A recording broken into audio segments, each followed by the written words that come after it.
Olá, pessoal! Bem-vindos a mais uma análise aqui do canal. Hoje a gente vai desvendar um embate daqueles. De um lado, o sigilo da igreja, do outro, a busca por provas na justiça. É um tema super complexo. Mas antes de a gente mergulhar de cabeça nisso, aquele lembrete rápido. Se curte o nosso trabalho, por favor, já deixa o like, começa a seguir e compartilha por aí. Esse apoio de vocês é o que move a gente. Bom, vamos lá. O coração desse caso é um dilema e tanto, que bota frente a frente dois direitos fundamentais. A pergunta central é essa. Uma igreja pode simplesmente dizer não para a justiça e se recusar a entregar documentos de uma investigação interna? Parece uma pergunta simples, né? Mas ela foi o estopim de um caso extremamente delicado que foi parar lá no Superior Tribunal de Justiça, o STJ. E a resposta, adianto, pode surpreender. Para a gente entender de verdade o que estava em jogo na parte jurídica, a gente precisa primeiro voltar um pouco e conhecer a história humana que deu origem a tudo isso. Uma história que começa com uma acusação muito, muito séria. Tudo começa então com essa alegação gravíssima de Carlos, que na época era coroinha. Ele leva a denúncia à igreja, que abre um processo disciplinar interno totalmente secreto contra o padre. O resultado? O padre é suspenso, mas a igreja diz que não conseguiu comprovar o abuso. Insatisfeito e buscando respostas, Carlos decide levar o caso para a Justiça Comum, pedindo acesso a esses documentos secretos. E quando Carlos leva essa briga para a justiça, as primeiras decisões dão uma ponta de esperança para ele. Mas olha, a história estava longe de acabar ali. Na verdade, isso só preparou o palco para uma reviravolta daquelas quando o caso subiu de instância. Então, no começo, a justiça deu razão para o Carlos. O argumento era de que o direito de produzir provas para se defender ou para buscar uma reparação é fundamental e deveria passar por cima do sigilo da igreja. Mas a arquidiocese, claro, não deixou barato, recorreu à STJ com um argumento muito forte. Obrigá-la a mostrar esses papéis seria uma violação direta da liberdade religiosa garantida pela Constituição. E é aqui que a coisa fica fascinante, sabe? Esse choque de direitos fundamentais obrigou o STJ a tomar uma decisão super difícil. E por falar em ampliar a discussão, se esse assunto está sendo interessante, que tal compartilhar com os amigos ou nas redes sociais? Ajuda demais a gente a fortalecer o canal e a continuar trazendo essas análises. Valeu mesmo pelo apoio. Então, com os argumentos na mesa, de um lado e do outro, o Superior Tribunal de Justiça ficou com essa batata quente na mão. Como resolver esse impasse entre a lei dos homens e as regras da fé?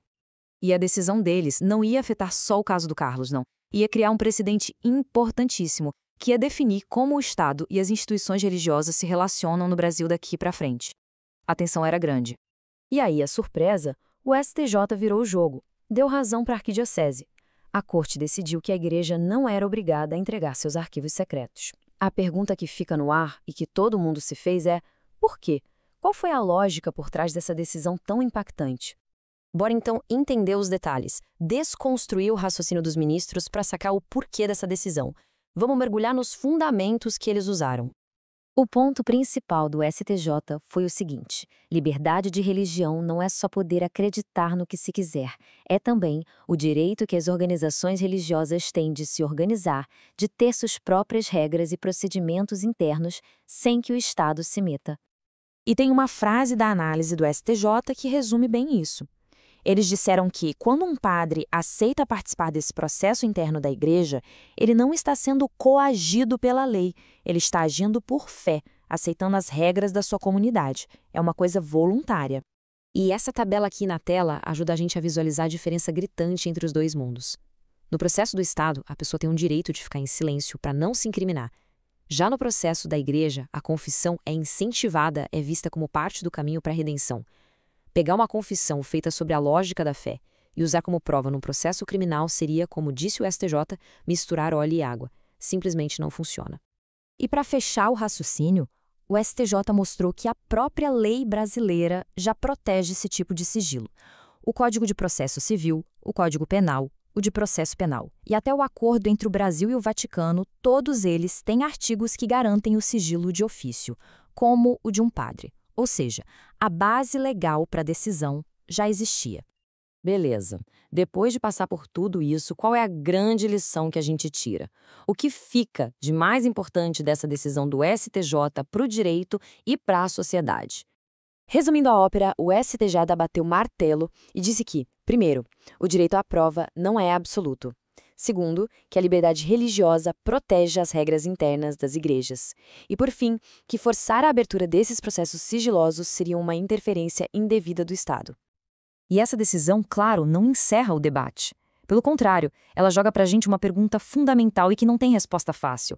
Como a gente equilibra a autonomia de uma instituição, como a igreja, com a busca individual por justiça e por verdade?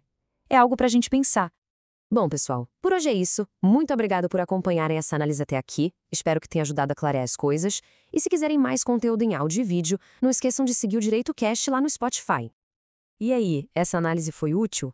Se foi, por favor, não esquece de uma coisa que é fundamental pra gente e super simples de fazer: deixar o like. Ajuda demais o nosso trabalho a chegar para mais gente. E para quem prefere assistir, é só procurar o Direito Cast no YouTube ou no TikTok. A gente se vê por lá. Um abraço e até a próxima!